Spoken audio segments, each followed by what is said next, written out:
కేంద్ర ప్రభుత్వం లేబర్ చట్టాలపై కీలక నిర్ణయం తీసుకుంది. నవంబర్ 21 నుంచి కొత్త చట్టాలను అమలు చేస్తుంది.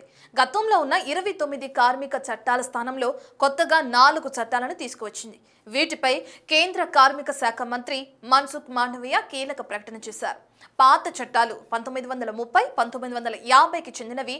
ప్రస్తుతం మారిన కాలానికి అనుగుణంగా 2025లో కొత్త చట్టాలను ప్రవేశపెట్టామన్నారు. కొత్తగా ప్రవేశపెట్టిన 4 లేబర్ కోడ్స్ ద్వారా కార్మికులకు చాలా ప్రయోజనం కలుగుతుందని అన్నారు. అయితే కేంద్రం తాజాగా తీసుకొచ్చిన 4 లేబర్ కోడ్స్ ఏంటి? వీటి వల్ల సామాన్యుడికి కలిగే ప్రయోజనం ఈ స్టోరీలో తెలుసుకుందాం. దేశంలో కార్మిక రంగం చాలా కీలకమైనది. శ్రమించే కూలీలు లేకుంటే అభివృద్ధి ఎక్కడికక్కడ ఆగిపోతుంది. దేశ ఆర్థిక వ్యవస్థను నడిపించేది కార్మికులే అని చాలా మంది గతంలో చెప్పారు. ఈ క్రమంలోనే కార్మిక సంక్షేమం కోసం కేంద్రం code on wages 2019, industrial relations code 2020, code on social security 2020, occupational safety, health and working conditions code 2020 ఇలా 4 కీలక చట్టాలను అమలు చేస్తుంది. ఇప్పుడు వీటి గురించి వివరంగా తెలుసుకుందాం. మొదటిది కోడ్ ఆన్ వేజెస్ 2019. ఈ చట్టం ప్రకారం ఉద్యోగంలో తీసుకున్న వ్యక్తికి తప్పనిసరిగా అపాయింట్మెంట్ లెటర్ ఇవ్వాలి. అందులో ఉద్యోగి డిజిగ్నేషన్, జీతం తదితర వివరాలు ఖచ్చితంగా పొందుపరచాలి. అలాగే యూనివర్సల్ మినిమం వేజెస్ అనే కొత్త అంశాన్ని తీసుకొచ్చింది. కంపెనీలు, ఫ్యాక్టరీలు, రియల్ ఎస్టేట్ రంగాలతో పాటు ఇతర ప్రదేశాల్లో పనిచేసే కార్మికుల కనీస వేతనం అందించాలని ఆదేశించింది. రోజువారీ వేతనం కనీసం 783 తగ్గకుండా ఇవ్వాలని నిర్ణయించింది. అంతేకాకుండా పనిచేస్తున్న వర్కర్ కు సరైన సమయానికి వేతనాలు చెల్లించాలని కొత్త చట్టంలో పేర్కొంది. ప్రతి నెల 7వ తేదీలోగా జీతం ఉద్యోగికి అందేలా చూడాలని తెలిపింది.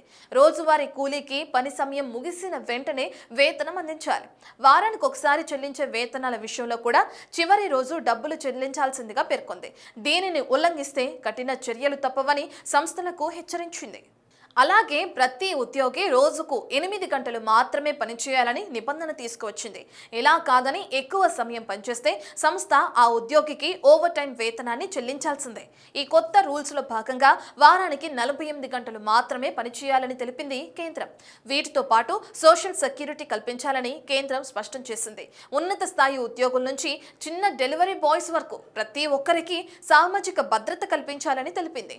ఇన్సూరెన్స్, పిఎఫ్, ఈఎస్ఐ వంటి కనీస ప్రయోజనాలు కల్పించాల్సి ఉంటుంది. అంతేకాకుండా సంస్థలో పనిచేసే 40 ఏళ్ల వయసు పైబడిన ప్రతి ఉద్యోగికి ఏడాదికి ఒకసారి ఉచితంగా మెడికల్ చెకప్ చేయించాలని పేర్కొంది.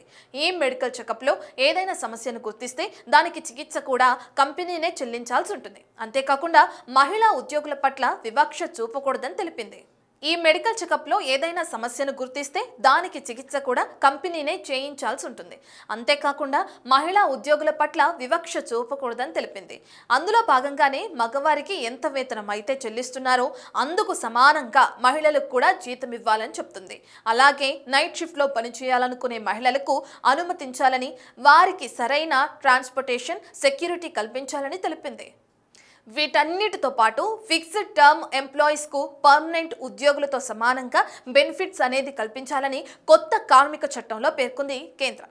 దీంతో పాటు గ్రాట్యుటీ విషయంలోనూ ఫిక్స్డ్ టర్మ్ ఎంప్లాయీస్ కు ప్రయోజనకరంగా రూల్స్ తీసుకొచ్చింది. ఏడాది కాలం పాటు ఒక ఉద్యోగి ఆ సంస్థలో పనిచేస్తే అతనికి గ్రాట్యుటీ ఖచ్చితంగా ఇవ్వాలని కొత్త రూల్ తీసుకొచ్చింది. ఇక లాస్ట్ రూల్ విషయానికి వస్తే ఎంప్లాయీస్ బేసిక్ పే సిటీసీలో 50% ఉండాలని నిర్ణయించింది. గతంలో 20%, 30% ఉండే ఈ రూల్ ని సవరించింది. ఇలా కేంద్రం తీసుకొచ్చిన కొత్త కార్మిక చట్టాల వల్ల ఉద్యోగులకు చాలా ప్రయోజనకరంగా ఉంటుందని చెప్తున్నారు నిపుణులు. ఇవన్నీ సక్రమంగా అమలు కాని వారు లేబర్ డిపార్ట్మెంట్ పోర్టల్లోకి వెళ్లి కంపెనీపై ఫిర్యాదు కూడా చేయొచ్చు. ఇది కొత్త లేబర్ కోడ్స్ కు సంబంధించిన అసలు విషయం.